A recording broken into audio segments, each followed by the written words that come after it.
quiet dignity of Queen's Hall in Parliament House, there's almost a hush. And yet underneath it all, an atmosphere of restrained excitement.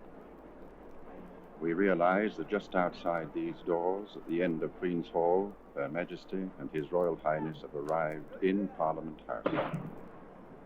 At the present moment, they're in the vestibule entrance, where the Premier is presenting to Her Majesty and His Royal Highness the wives of the Premier and Ministers of the Crown, Leader of the Opposition and Leader of the Country Party, respectively. And these ladies are now entering the Queen's Hall to take their seats reserved for them. There are no official guests here this afternoon.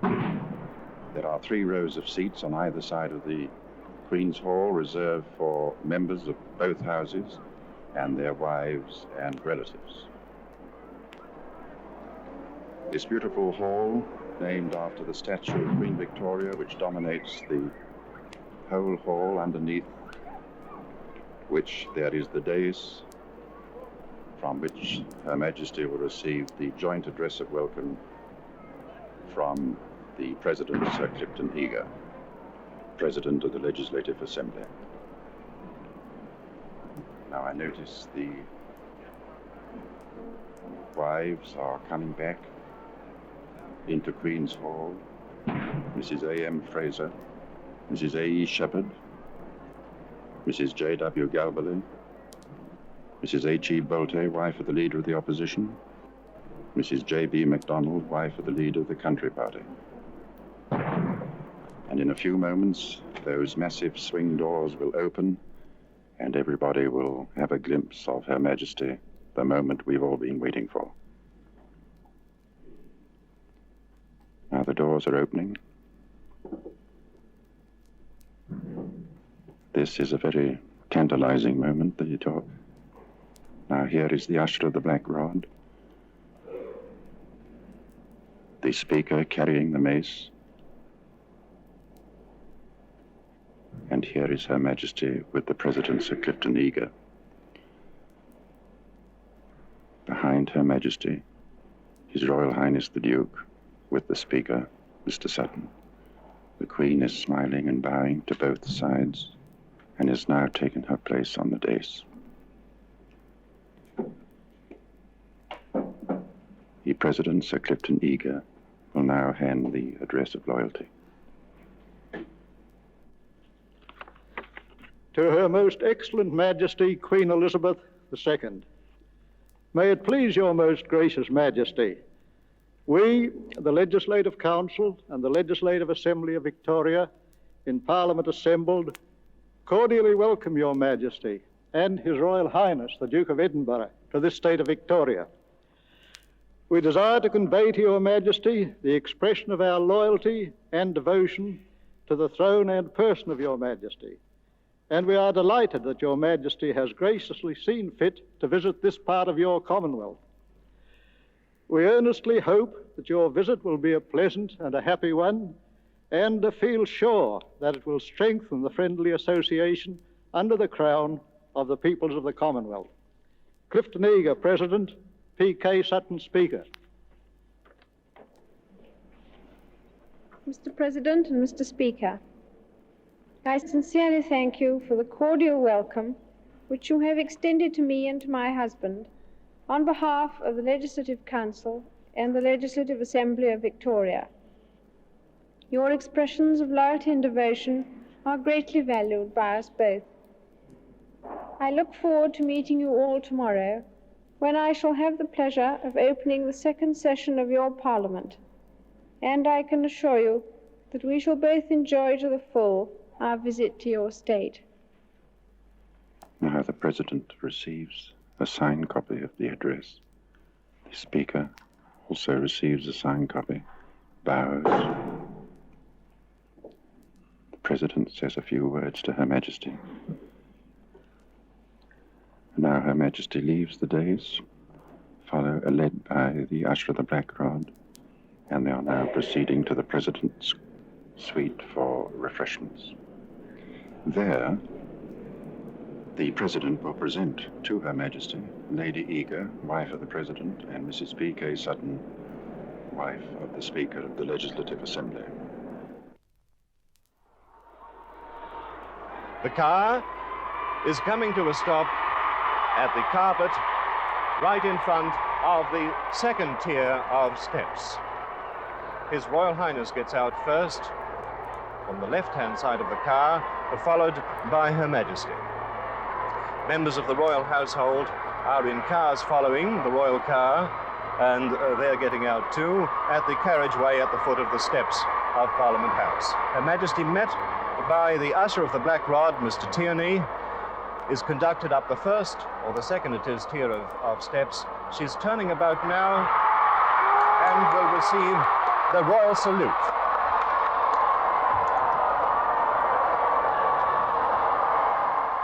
And now the royal standard has been broken at the flagstaff, the central flagstaff on Parliament House above the royal coat of arms, one of the set-piece decorations for this great occasion. And now Her Majesty and His Royal Highness, with Black Rod leading, followed by members of the royal household, continue up the steps, up the top flight of steps, to the grand colonnade before Parliament House, where they're received by the President of the Legislative Council, and they're shaking hands with the President, Sir Clifton Eager. And now the grand procession is forming up. Her Majesty and His Royal Highness at the head, followed by Black Rod, and then members of the royal household and representatives of the armed services. And now Her Majesty is entering Parliament House, and this description will be continued from inside Parliament House by Ida Elizabeth Jenkins and Eric Coleman. I am speaking to you from Queen's Hall, and Her Majesty has just entered the wide doors, and she's coming down the beautiful crimson carpet. The guests stand, and we see her now in a full-length white silk gown with a white mink stole around her shoulders and the ribbon of the Order of the Garter. She's wearing a diamond tiara and necklace and bracelets. And on her left is His Royal Highness, the Duke of Edinburgh, and she's followed by her two ladies-in-waiting and members of the household staff. There's complete silence here in the hall, and now a kind of breath comes from the guests, and they settle back into their seats, which are arranged in 5 rows along either side of this beautiful hall, about 50 feet high, cream and gold, with a deep crimson carpet, and dominated by a statue of Queen Victoria, a marble statue of the young queen in classical Grecian robes, very cold and dominating, not at all like the beautiful vision of our young queen that has just passed through and on into the library, where she will await the news that members are assembled and ready for her. We'll read the proclamation of His Excellency the Governor convening Parliament. The clerk, Mr. Sarah, reads the proclamation. Further proroguing Parliament and fixing the time for holding the second session of the 39th Parliament of Victoria.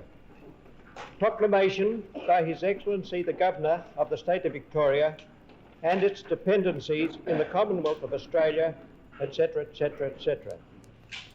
Whereas the Parliament of Victoria stands prorogued until Tuesday, the 9th day of February, 1954. Now I, the Governor of the State of Victoria in the Commonwealth of Australia, do, by this my proclamation, further prorogue the said Parliament of Victoria until Thursday, the 25th day of February, 1954. And I do hereby fix Thursday, the 25th day of February, 1954 aforesaid, at the hour of 2:30 o'clock in the afternoon, as the time for the commencement and holding of the next session of the said Parliament of Victoria, for the dispatch of business in the Parliament houses situate in Spring Street in the city of Melbourne. and the Honourable the members of the Legislative Council and the members of the Legislative Assembly are hereby required to give their attendance at the said time and place accordingly. Given under my hand and the seal of the State of Victoria aforesaid, at Melbourne, this 5th day of February, in the year of our Lord 1954, and in the 2nd year of the reign of Her Majesty Queen Elizabeth II, Dallas Brooks, by His Excellency's command, John Cain, Premier. God save the Queen. The clerk resumes his seat, bows to the President, who now awaits the arrival of Black Rod. Her Majesty the Queen is approaching the council chamber. Our Black Rod has left the chamber, and in a few moments will return with Her Majesty and His Royal Highness.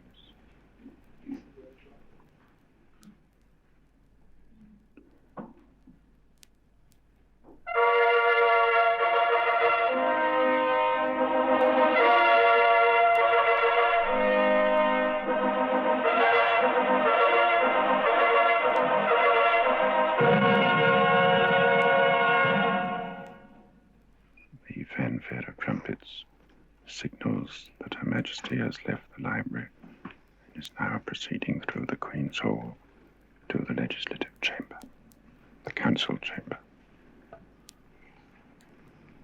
This is a very historic occasion for the state of Victoria, the opening of the second session of the 39th Parliament by a reigning sovereign. We all stand. Here is Her Majesty entering the chamber, preceded by Black Rod, Private Secretary, members of the Royal Household, 2 ladies in waiting,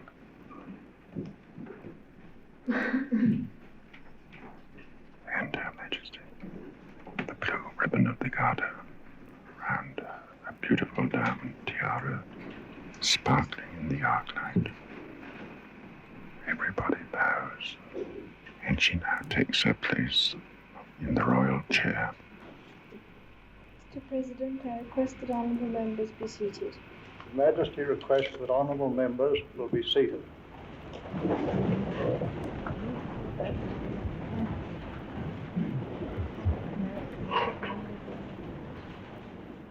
Mr. President, I desire the immediate attendance of Mr. Speaker and members of the Legislative Assembly in the Legislative Council chamber. Usher of the Black Rod, Her Majesty desires the immediate attendance of Mr. Speaker and members of the Legislative Assembly in the Legislative Council chamber. Black Rod bows 3 times, proceeds out of the chamber to give Her Majesty's message. On the left of Her Majesty is His Royal Highness the Duke of Edinburgh,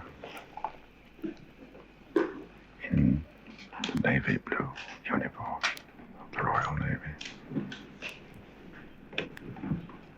The procedure here, Black Rod has proceeded to the Legislative Assembly, knocked 3 times on the door, and delivered Her Majesty's message. Now here comes Black Rod, followed by the Speaker, Mr. Sutton. Mr. President, I have delivered Her Majesty's command. Now here comes the mace, followed by the Speaker, Mr. Sutton, clerks to the Assembly, the ministers, members of the Legislative Assembly. Mr. President, I request that honourable members be seated. Her Majesty requests that honourable members be seated.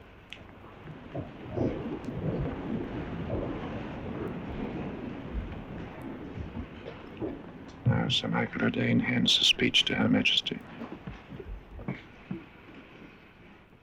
President and honourable members of the Legislative Council, Mr. Speaker and members of the Legislative Assembly, it is but seldom that the Sovereign is able to open Parliament outside the United Kingdom, and I welcome the opportunity to exercise this historic privilege in Victoria.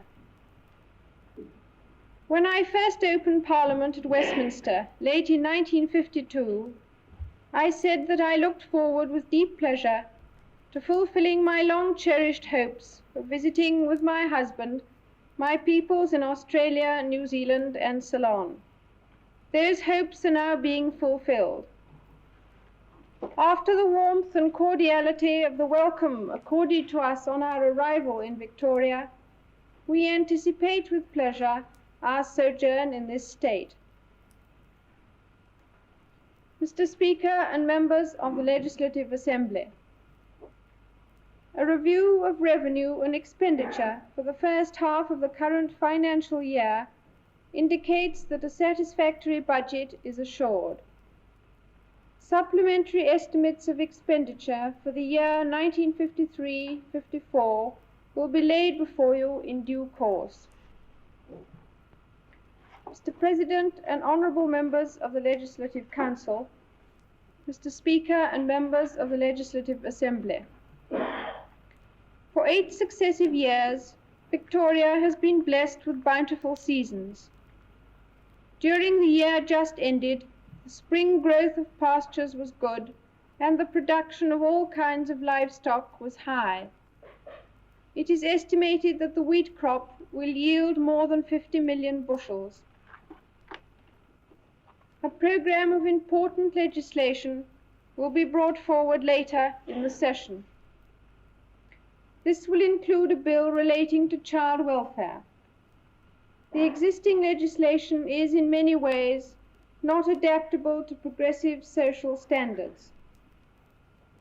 The new measure will deal comprehensively with the care, maintenance and welfare of those children who come under the supervision of the Children's Welfare Department. A bill designed to improve and consolidate the law controlling the transfer of land will be laid before you. The regulation of building is being attentively examined with a view to legislation. A comprehensive amending measure dealing with public health will be introduced. Other measures will be laid before you in due course. I now leave you to the discharge of your important duties. I pray that the blessing of Almighty God will rest upon your deliberations.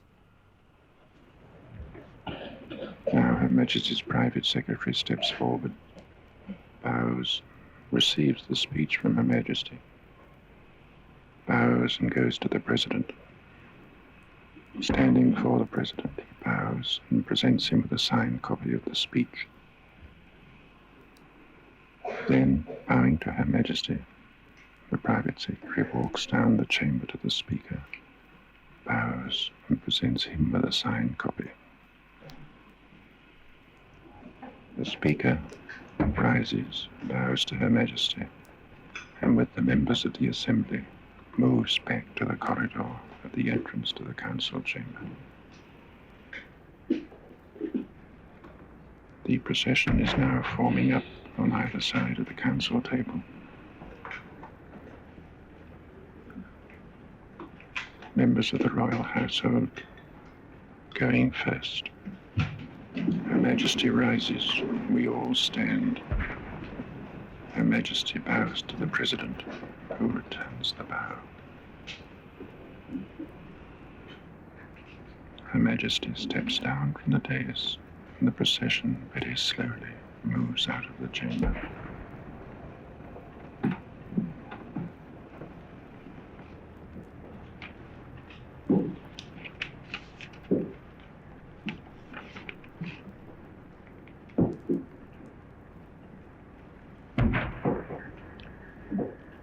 And so, as Her Majesty and His Royal Highness leave the Council chamber, this historic occasion for Victoria comes to an end.